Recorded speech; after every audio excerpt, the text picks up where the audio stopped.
দেশ বিদেশে নানা প্রান্ত থেকে কক্সবাজারে ছুটে আসা মানুষরা জানেন না সমুদ্র কতটা ভয়াবহ হতে পারে। তাই পর্যটকদের একমাত্র ভরসা লাইফগার্ড সদস্যরা। কিন্তু পর্যটকদের প্রাণ বাঁচাতে যারা দিনরাত কাজ করছেন সেই লাইফগার্ডদের কার্যক্রমই অর্থ সংকটে বন্ধ হওয়ার পথে।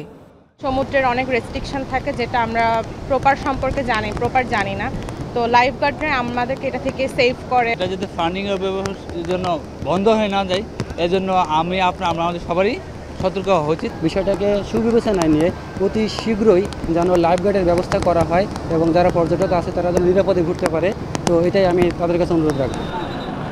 2014 সাল থেকে যুক্তরাজ্যের RNLI সংস্থার অর্থায়নে সৈকতে চলছে লাইফগার্ডদের কার্যক্রম, কিন্তু দাতা সংস্থা অর্থায়ন বন্ধ করায় চলতি সেপ্টেম্বরের পর বন্ধ হয়ে যেতে পারে গুরুত্বপূর্ণ এই সেবা। এখানে 100 জনের অধিক লাইফগার্ডের দরকার। 10টি বা 12টি পয়েন্টে লাইফগার্ড নিশ্চিত করাটা খুবই দরকার।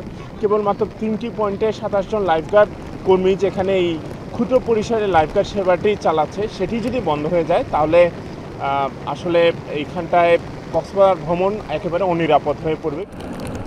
তাদের দাবি এখন শুধু উদ্ধারই নয়, আধুনিক সরঞ্জাম ও দ্রুত স্বাস্থ্যসেবার ব্যবস্থাও জরুরি।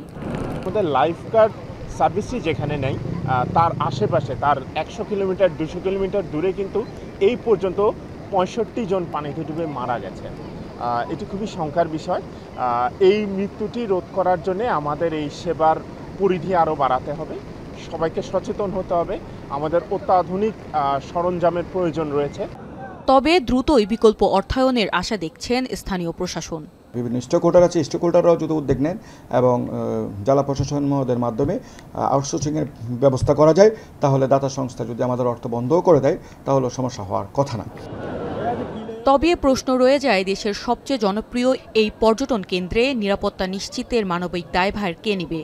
কক্সবাজারে বেড়াতে আসা পর্যটকরা যেন থাকেন নিরাপদ, এমন নিশ্চয়তার জন্য প্রয়োজন টেকসই উদ্যোগ ও নিরবিচ্ছিন্ন অর্থায়ন। এখন কক্সবাজার।